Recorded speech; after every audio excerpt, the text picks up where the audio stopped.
Welcome to the first episode of the GEA Performance Podcast, where each week we'll talk to a player or a coach or a manager and different experts in their fields to dig deeper into what it is the top teams and the top players are doing to perform at the highest level. So let's get started with our first guest, who is speed training coach Martin Bennett. I worked with Martin myself several years ago, and one of the things that makes him such an effective coach, but also perfect for a podcast, is he's an excellent communicator. And he told us about his time working with teams such as the Waterford hurlers and the kind of results he had there, what a speed session with him looks like and entails. And likewise, talked to us about the work he's done with individuals such as Bonner Maher and Tony Griffin. He worked with both of those on their breakout all-star seasons on a one-on-one basis. And he's worked with the likes of Aaron Gillan, Paddy Clifford. He talks about the skill of speed, misconceptions around speed and how to get faster. He tells us about his coaching philosophy and how it has roots in his background in hurling, the army, boxing and sprinting. So it wasn't easy getting Martin. He's a very busy man. He's working with the Offaly hurlers, the minors, the under-21 Tipperary hurlers and a raft of GA club teams. So really appreciated his time. But also I really hope that you enjoy this podcast and that you learn from it as much as I did in putting it together. Thanks a million for joining us, Martin. I know you're flat out every evening with the teams at the moment. Yeah, it's been hard to get nailed down the time, but as always, you're persistent. So when you're persistent, it'll happen in the end. It's good to be here. Thanks as your first guest. I'm privileged. No, not at all. Now we're very lucky to have you, and I suppose one of the things with this podcast that I wanted to have with all of the guests was for them to wear a jersey or a top that had some kind of a special meaning or a special story behind it, and you're wearing the Waterford top. Why did you go for that? Yeah, it's the kind of training top from the first season, which is why it's a bit snug now with fitting me in the first season. But just I suppose it was Waterford that kind of got my name out there and kind of put me on the map for the speed training, and a lot of credit has to go to them for that because they were naturally quite quick anyway. And to be honest, it's something I'm very proud of working with them, mostly because how they went about their business. I thought they were so brave and they played a game that wasn't very defensive. They were quite offensive, defensively responsible, but really offensive minded and just so brave. So many brave hurlers down there, brave personalities. Me and you often talk about Austin Gleeson, and he's probably one of the favourite hurlers I've ever worked with, himself and Brian Carroll. And like what you said about Austin, it's so true. Like, he's one of the bravest hurlers. The amount of people that would try change him, let it be coaches or pundits all over the country the last few years trying to change him, and he just still goes out and he's Austin Gleeson. And no more proof than that than the last game. Remember did you see the last minute free to level the game? Who was it against? Was it Leisure Dublin? This year, yeah. Yeah, it was a last minute free, and anyone would have tapped it over just to level the game. Like, and Austin sees hold on, we might get a goal here, and that kind of bravery, like throwing caution to the wind. Geez, if we had more of that, wouldn't it be such an exciting game? So it's safety first, yeah. Safety first, and Austin's just Austin, yeah. So that's the top. That stuff is really inspiration. Like, whether you're watching it, it transcends watching it, obviously, and in the stands and on the TVs. Obviously, when you're on a sideline or if you're on the field with someone like that, like that's the guy you're looking towards. But I think we could have a podcast about Austin Gleeson alone, and the personality is. Yeah, and just like before we finish on him, I think he's really coming into his own these days.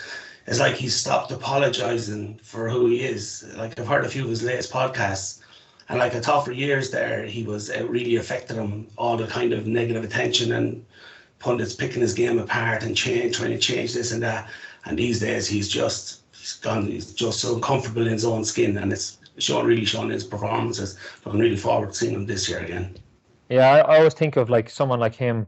If you think of like when Steven Gerrard was playing, the conversation before every game with Liverpool was, is he better on the right or off the striker? He can't really play centre midfield and do the basic role. Are they better off without him when they might win a game or two when he was injured? And like, the end of the day, like it's only when someone like that is gone that you fully really, really appreciate how generational they are, because yeah, they don't fit, but that's what makes them so special. But yeah, I suppose the first question I wanted to ask you, because like as absolutely fundamental sprinting is to the game, a lot of people might ask, what exactly is it you're doing with teams and individuals? So I wanted to ask you, what does a sprint session with Martin Bennett look like? Whether it's individual or a team, like what would a session look like? Okay, well, I suppose the first thing is it changes. It changes. Like the initial kind of session, there's a lot of learning, and it can take up to kind of 40 minutes the first session, maybe the next night 30, 25, until you end up with what I love, a 15-minute warm/speed session. And I think that's so important. Like when I train a team now with clubs or that, mostly, like I don't do any bands, I don't do any stretching.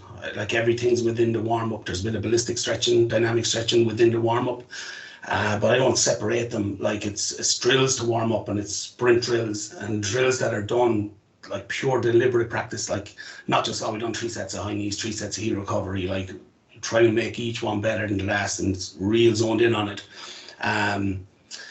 And in the end, then it's down to 15 minutes, which 3 times a week is 45 minutes of speed. And then it's within the warm-up. So to me, there's no time wasted. And I think the time is so precious. Like I just can't, I don't know, I just can't understand, like, or I wouldn't be able to do 15 minutes of bands, 15 minutes of activation, 15 minutes of, and not getting better at anything. Like if someone's coming back from an injury and they have to rehab, I understand that, like do all of the rehab. But when you're ready to go, like you're a human, you're full of power, full of everything you need to survive on the earth. Like I just think if you're ready to go, if you got the all clear from the rehab, let's go. Let's develop you as an athlete. Let's push your limits. So that 15-minute, that's what it would turn. It would become a 15-minute speed session / warm-up 3 times a week. And it doesn't change much, And then starting with drills, 1 or 2 plyos, a few strides, then working on efficiency and mechanics really, and then a few max speed runs at the end, 2 to 3 a night.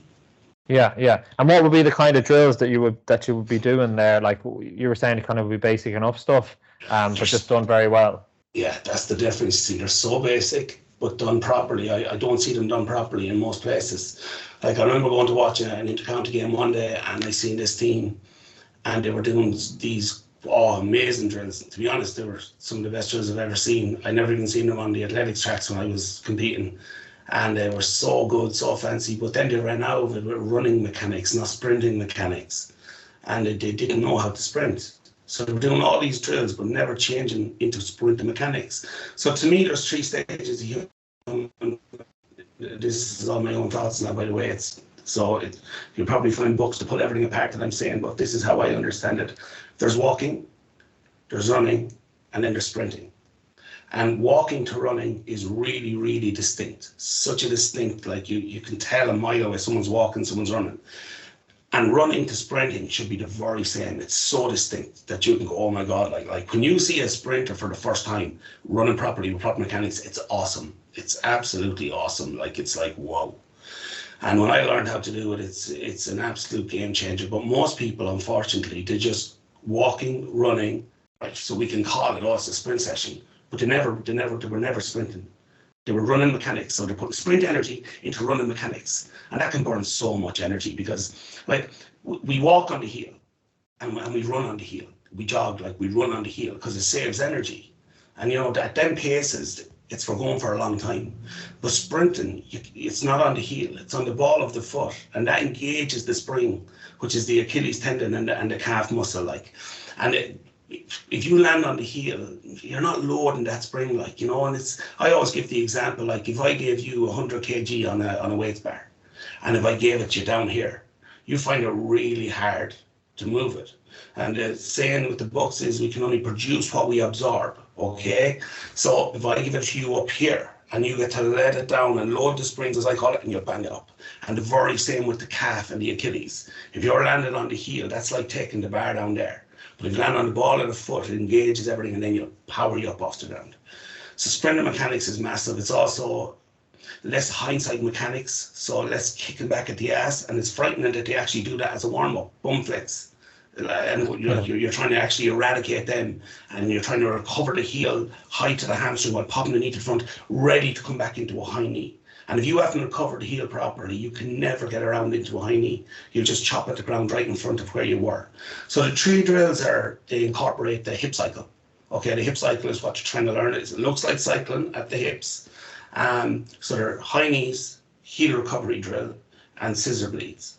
And they incorporate all the 3 stages of the hip cycle, but they're done so differently. So the biggest thing, I suppose, that when I look at things that when an athlete comes to me, I get them to do high knees. And it's like a dance. It's really fast. And I'm like, but that's not the cadence that you run at. So it's, they're getting no spring off the ground. It's just really fast legs. And then if I get them to run, they have to change everything they were doing to run out of it. So then what I do is I get them to slow down to do the drill at the cadence that their stride is. And we'll just do that by watching and observing and making him aware of this is your cadence, okay? So, it might be bum, bum, bum, bum, bum, bum, bum, as opposed to bum, bum, bum, bum, bum, bum. So if we can get that cadence and get him to do the drill at that cadence and develop a lot of air time, because max speed running is about short ground contact and a lot of time in the air. Whereas acceleration is the opposite. It's about loads of ground contact. You need to ground all the time in acceleration. But as you get faster, then you need less ground contact. So to give the example, a good example that I've heard given is like a bicycle upside down and you're spinning the wheel. Initially, you need loads of contact, and then you speed it up, and you're barely touching it then. And running's like that with the feet. So getting them to understand the cadence, I suppose, firstly, and then to nail the positions of the drill. To nail the positions of it. And that's lovely. Then we get good at the drill. But the next part, and the most important part, is to learn how to run out of the drill without changing anything. So what we're doing is we're doing a load of drills, and then we're running out. Ultimately, we're trying to change you into a sprinter with sprinting mechanics. So it's doing the drill and coming out of the drill then about 20 meters in sprinting mechanics. And that's a massive improvement when you get it, but it's hard got like. And the same then, the other 2 drills are just heel recovery, pulling the heel up to the hamstring while popping the knee out to the front to have enough time to come into the high knee, and the last one is scissor bleeds, and again, running out of volume with sprinting mechanics, without changing the body position. Some people do the drill and then they throw the head forward to run out of it, but I want them to come out of it, but their body should be in the correct position for the drills to come out of it with just using a little more power. And I worked with you myself, Martin, in 2019 after being with the underdogs, between being with the underdogs and being in with Roscommon, and I had in a couple of sessions, about maybe 5 sessions, I had my 20 meter speed brought under the inter-county average, about 2 seconds, nearly 2 seconds off my 60 meter best. And yeah, like it's for people who haven't done or haven't worked with you or someone like you or tried anything like this, which is most GA players. This stuff might seem simple when you're saying it, but it's so alien to what we do, because we do high knees and we do heel flicks in every warm up since we were a kid, but we do them completely wrong, and we sprint, but we sprint not with any idea of what the right technique should be. And it's one of those that's very much like, yeah, it's a case of again, something that's so fundamental, but we do so badly. Like, one of the big things that I found when I was working with you was just kind of those prompts on like feel, and on like talking about like your Achilles or your calf, and talking about like leading with your head, or talking about that hip cycle. That kind of allowed you then to kind of know where to be feeling things or how it should feel, because you're learning something completely new. Talk to me a little bit about that and kind of the importance of that, more so than a program, like, because that was the big learning for me working with you. I wanted a program at first to tell me how many nights a week to do this, as opposed to where I got the results in a different way of thinking. Yeah, and you had been down that road of programming already, because I remember you telling me like you were doing 10 100s on some day, we'll just say Monday, and 8 200s on a Wednesday, and to me that's just numbers, like grand, like, okay, we did 9 100s then, and we did 11, like, without changing how you run, it's not going to make any better. And you can do that in drills, as you said, you're doing them since 4 years of age, but not done properly, it won't change a thing. Like, and not being aware of what it looks like and what it feels like. So I find a big thing as well was to get you doing it as good as we can on the first day, and then getting a video and pictures of the key positions and you nailing them, and then you know what it looks like. And sometimes we need to know what something looks like to achieve it. So I'm nearly tricking you into the position so I can get a picture or a video of you doing it. And then once you have it, your mind figures out a lot after that. But yeah, the average intercount, I think it was 3.2. You said for 20 meters from standing start, and I think after 3 sessions you were under 3. You know, you were 2.98 or something like that. And then the 60 went from something like 9.6 seconds, if I'm right, it's off the top of my head, down to like a 7.3 or something, which would be a good time. And again, we done what, 5-6 sessions, none of them much over an hour, maybe an hour and a half, because we chat like hell. But all learning, nothing intense. You could have done it once you get used to it, and once you got used to it, you could do it 3 times a week and it wouldn't set you back. Like, you know, it doesn't, you can go out and run them 100s and 200s and you're pushing yourself physically, but you're not going to knock much off your time without changing your mechanics. And like, technique to me is so important. And I learned it as well with boxing. I was boxing for years, kickboxing mostly. And I started off and I was all effort and raw power, raw strength and huge determination. And I was just lucky that in a lot of my fights I was able to outlast the other guy. That's all. And he just gave in just a second or two before I did. And then I remember I got onto this guy. He was just so good. He was at one of the shows I was fighting in. I think Darren Flynn from Waterford, another Waterford connection, and he was unreal. And I watched him. So he was a European champion, and I asked him would he come down and do a bit with me. So he did. He drove down to Offaly and he absolutely battered me for 2 days, 5 rounds each day. But then at the end of the battering, he showed me footwork, he showed me technique, how to whip a punch, how to use leverage, again timing, all these cues that were very similar to sprinting.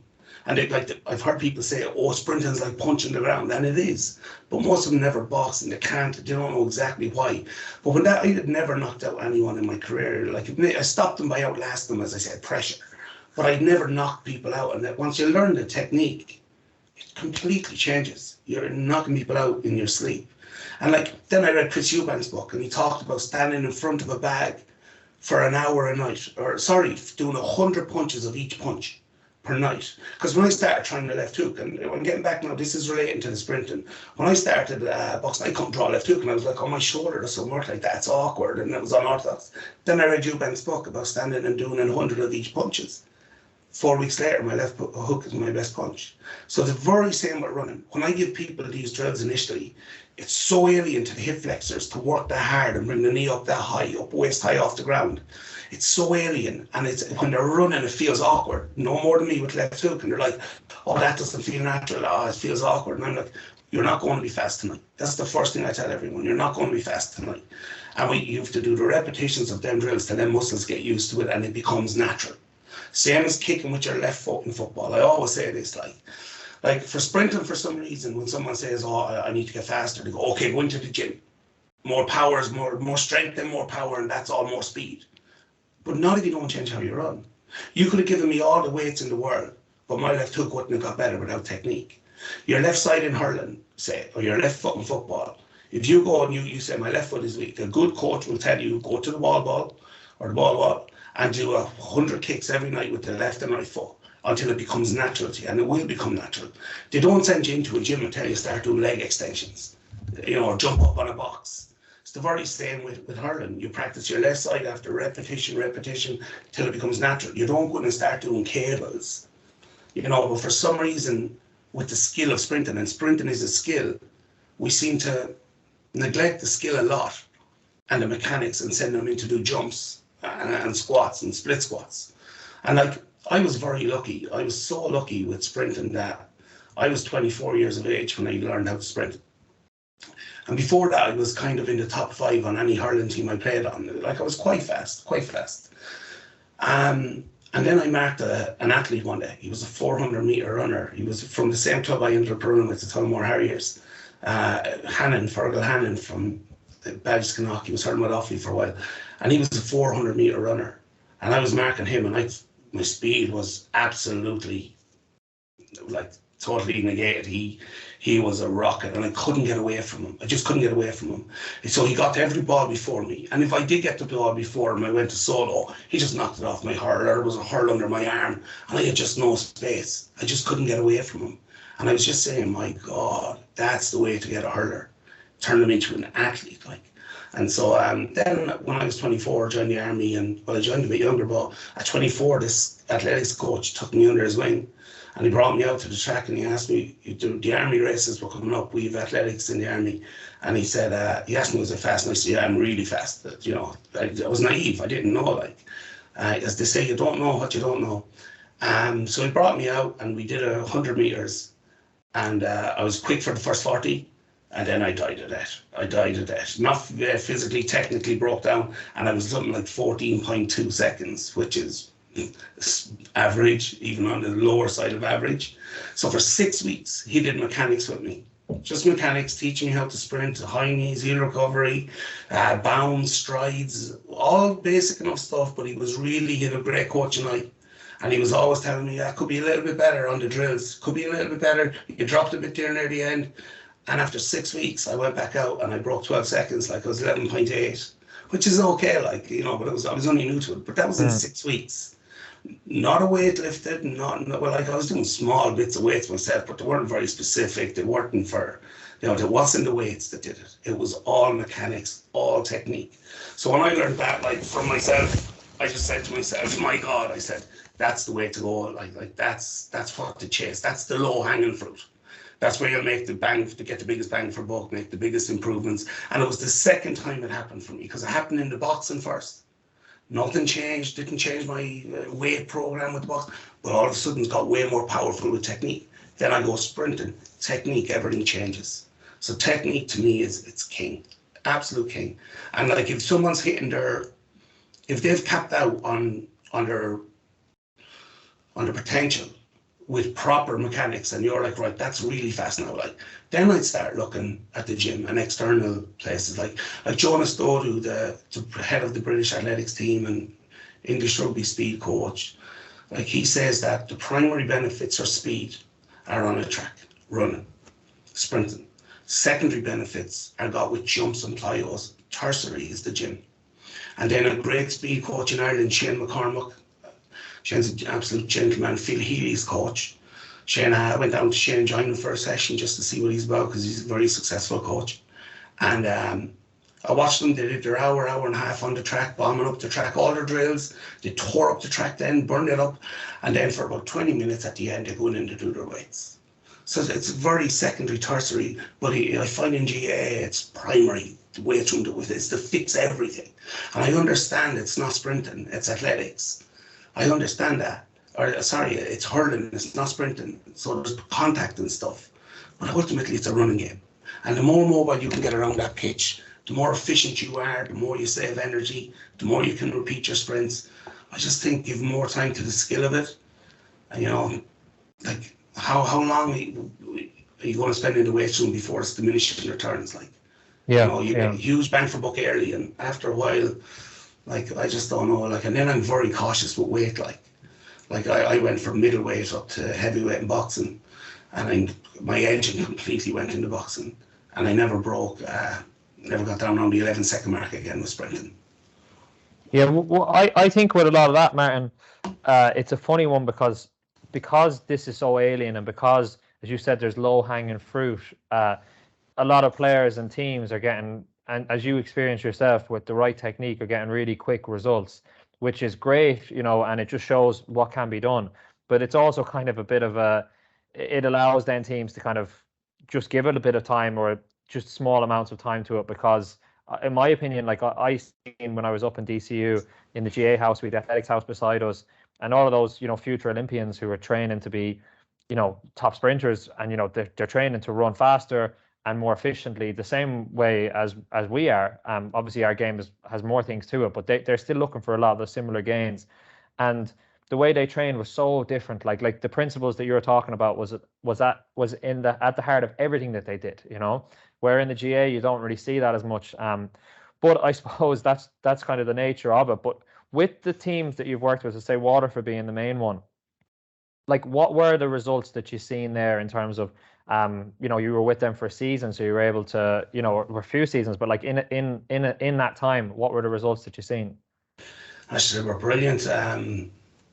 Like Party Matney pointed out to me early days, I was asking him how you finding it. Like he was back a bit late because there's always Ballygunner there flying, and like I think within 3 weeks, Party broke his PB because I was doing a good bit with him individually. He was catching up now. He's very diligent.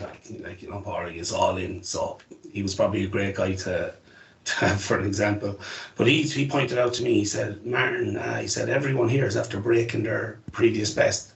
He said, on a cold, wet pitch in December, down at the back of WIT. He said, not the summer, not with months of training. So they're probably at that stage had about 6 weeks of technique done, There was a good few lads there. Like when I went in, like the average was, like in most places, it was about 8.5 meters a second. That's the average. The odd day some lad might hit a good run, but the average was kind of 8.5. I think the fastest was Stephen Bennett. He had hit an 8.9. Now that's just going off the previous year's scores. The previous S&C sent them on to me. Whether that was their best ever or not, I don't know, but that's what he gave me, and that's what the results were. And I suppose like we had a good few lads hitting over 10 meters a second, and I don't know, was there any under 9.7? There was a lot of 9.8, a lot of 9.9, and then the really fast guys were over 10. And I'd say it's frightening how many of them would have been over 10 if I speed tested them often, but I didn't. Like, I think I speed test them maybe twice a season. I'd get them to actually go flat out. A lot of my training is at 90%. And that's what athletes do as well. You do a lot of 90% unless you're on a time trial or you're on a race. Then it's 100%. So a lot of it's at 90% because I like it to be fast enough but slow enough that you can control it all and do it really, really well. And I'm working on efficiency more than I'm working on speed. I think efficiency is way more important than speed in the game. Because we all talk about max speed, but after 10 minutes, you are going to hit your max speed. You're someone dragging out you, you're running when you're tired, you're not going to hit your max speed. You're going to be at 90% all day, at best. And that's what all the match reports tell. And the match reports also say that the high speed running is an average of 35 meters. So this 10-meter thing, I want to be fast over 10 meters, that's gone. Like, these are running off the shoulder up and down that pitch all day. And it's at 90%. So I train at 90%. I want to make our 90% faster than anyone else's, and our 90% real easy on us, that you can repeat it. And that's a few of them came back to me, and I'd often ask them, what do you think, how are you finding it? Just to get a feel for it. And they'd often say to me, do you know, what's really surprised me is how easy it's making running for me. And that's what I think that's more important than the max speeds. But the max speeds were brilliant. And I'd say if I speed, like in most environments, most places, like they will do max speeds one night a week. I was just conscious because the load was quite high as it is. And on all intercounty, it wasn't any different in Waterford. The load is quite high. And I just didn't want, I was very conscious of injuries because I know what it means to these lads. And like I often pictured if I was max speed testing them and someone got injured just because the load is so high, they'd be sitting beside me in the stand then watching the Munster Championship game. And they'd be saying like, oh, geez, I wish I was out there. What am I going to turn them and tell them? It's okay, don't worry about it. You ran 10 meters a second last week. So keeping them fit to hurl, that's the most important thing. Keep the most important thing, the most important thing. So I'd say it's frightening how many of them would have been over 10. There's a good few over 10. But I'd say nearly all of them would, like it was 9.8, 9.9 and 95% like running. With that, so when you're talking about, how you don't want to train them, constantly for max speed, because in a game you're not hitting max speed all the time, or very rarely, to be honest. And you're trying to get guys at 90%. But the reality is, with a lot of training, we definitely don't train guys even at 90%. We might look for 100% effort, but we don't train guys running for 90%. So like, what's the thoughts on that even? Because if you were to go down to your average inter-county training session, not to mind club training sessions, most of the training is not even really above 80% at pace. It's kind of more for endurance. But then at the same time, as you said, if you have a guy who's playing at 90% all the time, like I'm thinking in my head, if I could play a game running around at 90% consistently and efficiently, that's very hard to stop. Like no matter how fast your 90% is, that's just very hard to stop.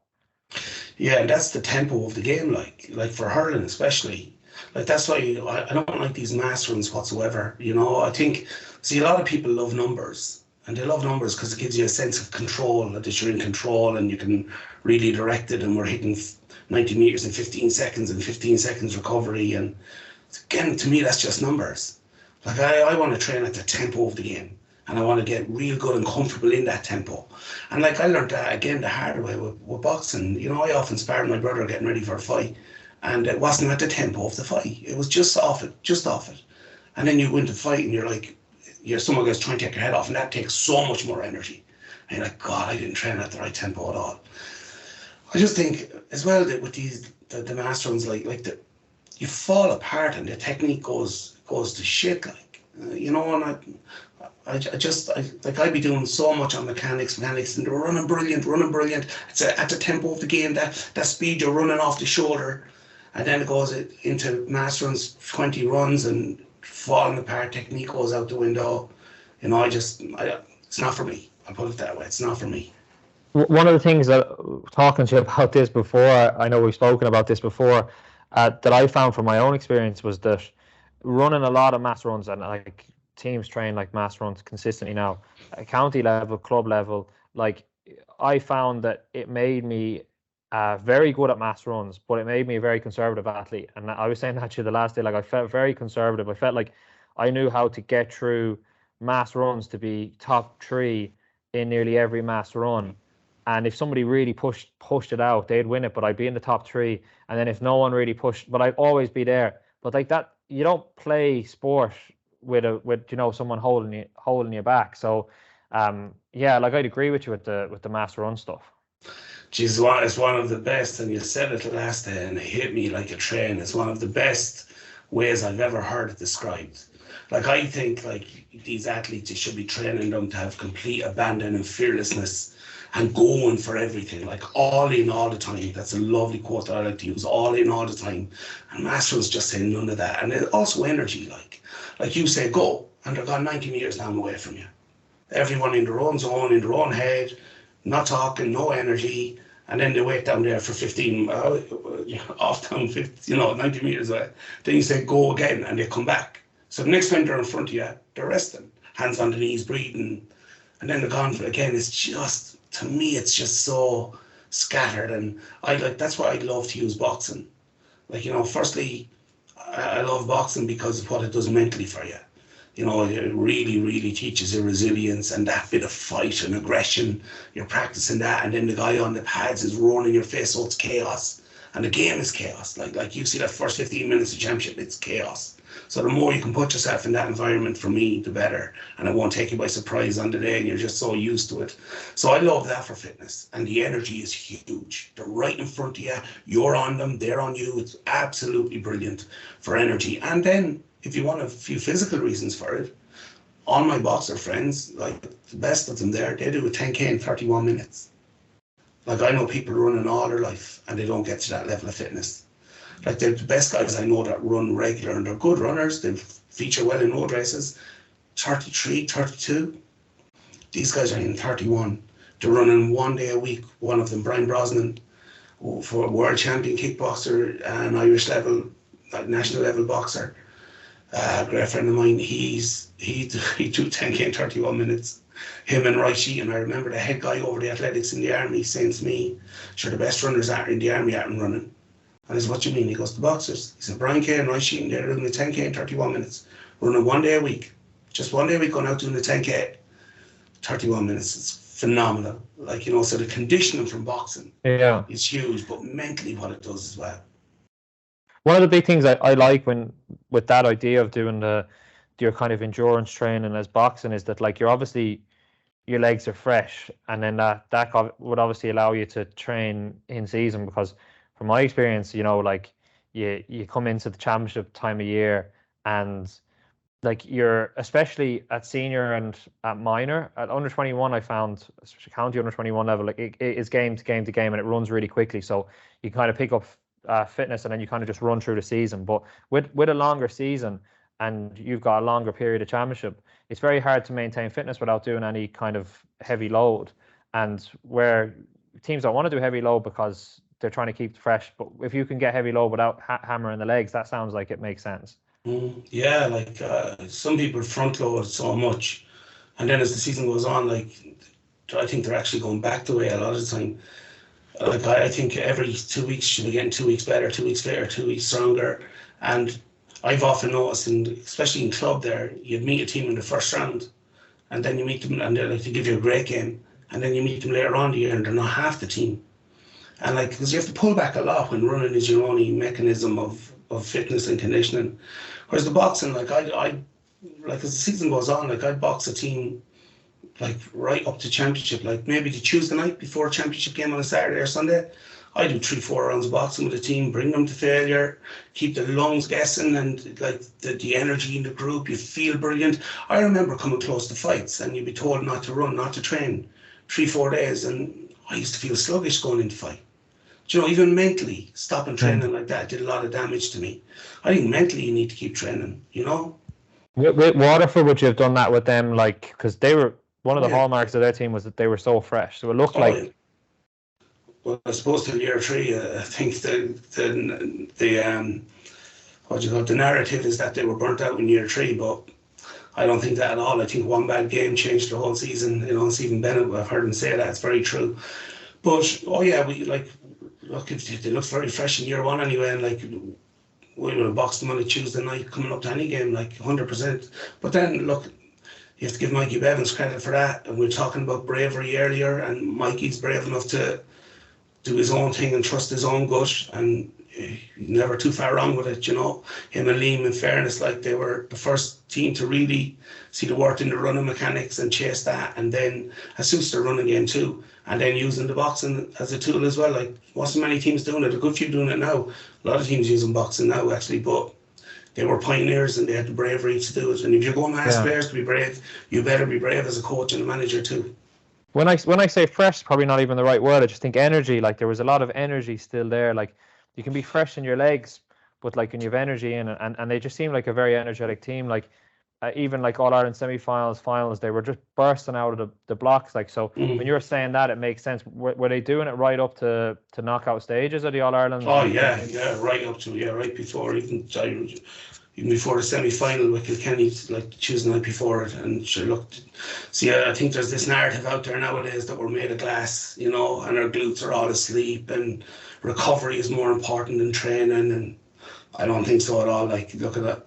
I've often said this to you, Eamon. I see recruits joining the army there, and you know they can't run a kilometre. You can't run a kilometre, and what? 16 weeks later, 3 months, 4 months later, they're going over a mountain with no sleep and their own weight in a backpack, and they're unbreakable, you know. And the level you can get the human to, and if you don't convince him he's made of glass, you know. So that was done at Waterford. You're right, and they were energetic, but they were also super fit. Like they were super fit, and they're mad. That goes a long way too. Yeah. Talk to me about some of the individuals you worked with. Like, I find the likes of a Paddy Clifford really interesting, just in terms of even the time. And like, you look at the year that him and David had last year, where they literally won everything they could win individually and collectively as a team. And, you know, he's coming down doing sessions with you. You know, you've got, you know, obviously Bonner back, one of the original guys. You know, like he's just known for what an animal of a competitor he is. And then Aaron Gillan, you know, top hurdler like Aaron. Like talk to me about those guys and what stood out for you about them. So I suppose, geez, they're all so unique, but you know, they're so driven. Like it was funny with Paddy. Like, Paddy messaged me, I think 4 years ago actually at this stage, but it was 3 years we were talking about it and planning it. And I just seen it, you know, he was so persistent, and you could just see that relentlessness, and it carries over into his game as well, like, you know, just relentless.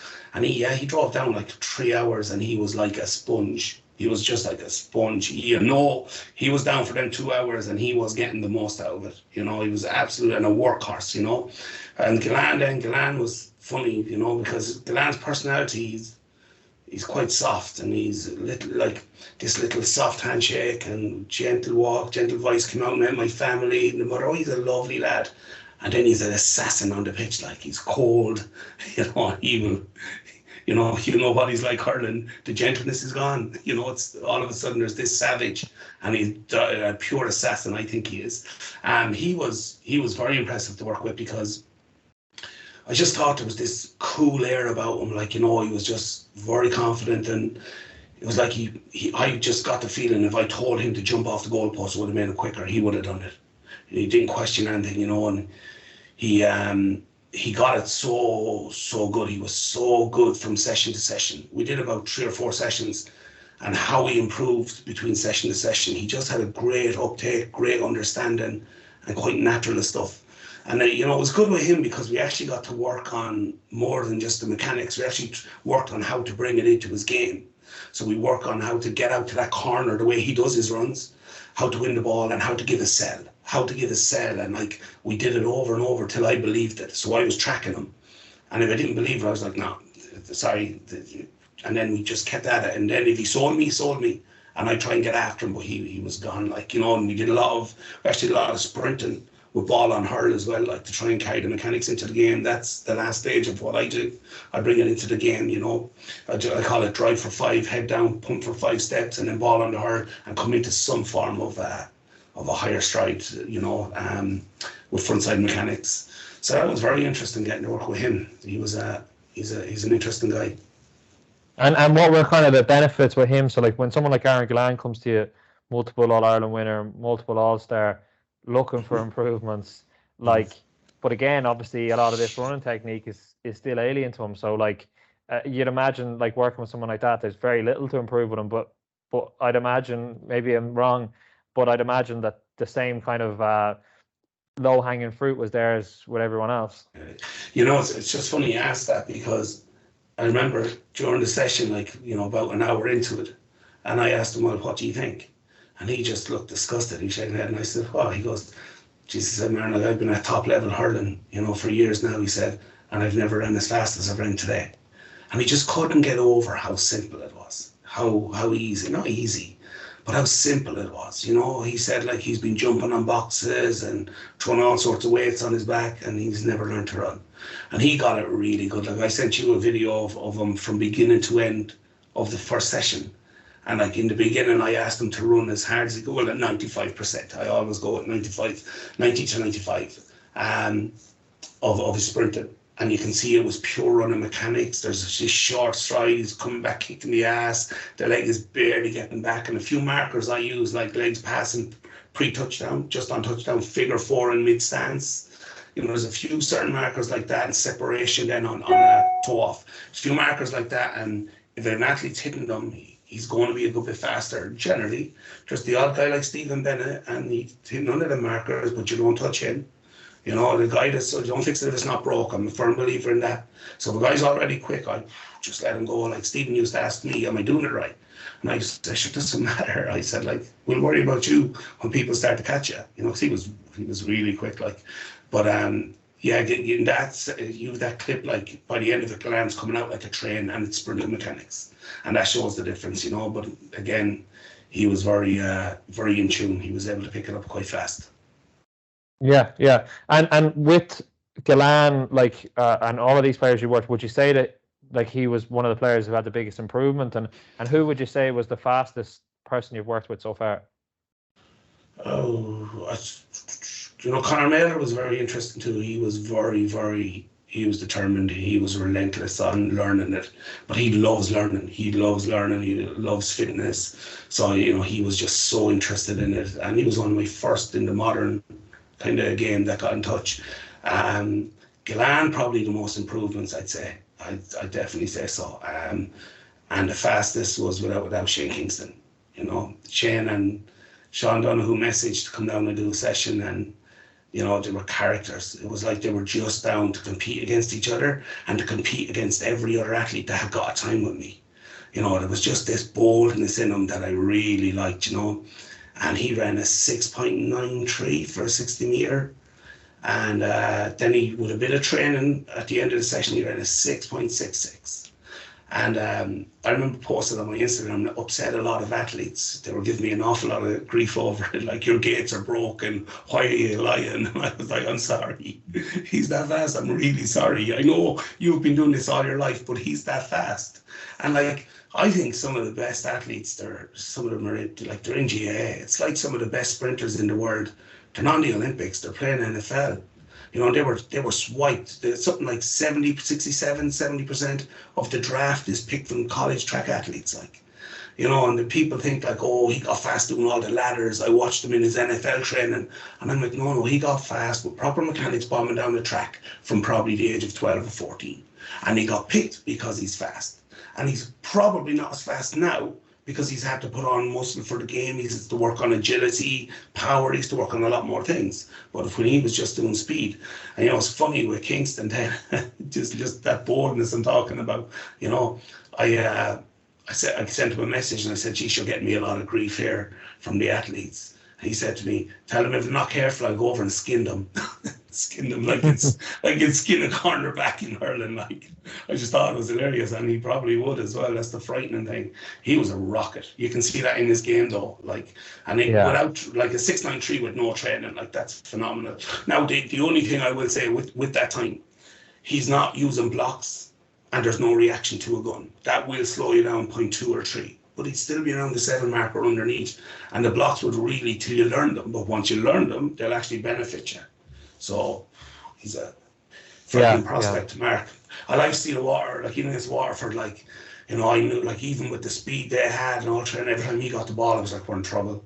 You know, that natural pace is hard to beat. Like you can get a lad really, really fast, but these natural, like Stevie Bennett as well, like, and yet, like, I'd be afraid to touch them. You know, I'm just like, oh no, you just go. I heard a frightening one, like some golfer, and the guy came in and, oh, I can improve your swing, and whatever he done, your man never got a swing back for about 8 years, you know. Yeah. I suppose between the different stuff we've spoken there about in terms of the kind of technique fundamentals and the types of drills that you do and the approach to it, obviously there's a lot of the kind of core stuff that you would do if somebody turned up and trained with you, as we asked earlier. But like, what's the key message you would have, just as a final question, what's the key message you would have for someone who turns up at a session with you thinking they're not that fast? Like, what's the key kind of message to kind of get into their minds and unlock it? Yeah, like, firstly, I don't think you can say you're not fast if you've never learned how to sprint. You know, I think that's the first thing. So improving, like, get their awareness of that firstly. And a lot of the time, it's a lot of these athletes, I find they can be a bit beaten down. You know, a bit like, oh, you're not fast, and told that for years, and their confidence can be an issue. You know, so convincing them, like, that the power is not in the program, the power is in the person, and that they're capable of so much, and once they learn these mechanics, like, and get out of their own way, that they're often rockets. Like, I remember with you, Eamon, like, you were actually holding yourself back because you were so diligent, and you wanted to, like me, you wanted to know the why for everything, but you wanted to be perfect on everything. That in the end, that was actually holding you back slightly. Like, you were doing your time trial then and asking me, how was it? And I said, it doesn't matter how it was now. This is performance now. And performance isn't a talent minus interference. And the interference is all the questions, all the thoughts. So, like, you actually had to drop how much you were thinking of the technique. And I was like, whatever has stuck now has stuck. It's like Bruce Lee said, learn it all the skill, and then forget it when it comes to performance. Just go out and perform. And once we did that, and we told you, like, this is effort and power now and belief. And, like, you bursted all your times after that. Like, so a lot of the time, giving the athlete, even, like, giving them obviously the tools, giving them the skill of running, but then trying to give them, instill a bit of belief in them, and, like, you're not slow. Like, you know, I think that's a massive factor. Like, I didn't get fast, I swear, like, it's just crazy, but I didn't get fast at all until my dad pointed out to me that I was fast. He was like, you don't know how fast, how strong you are, and look at, you're like, am I fast? And then you start to believe it then. When you start to believe in something, it multiplies it. I've always found that, like, I think energy and belief are two massive things to me, though, within sport anyway.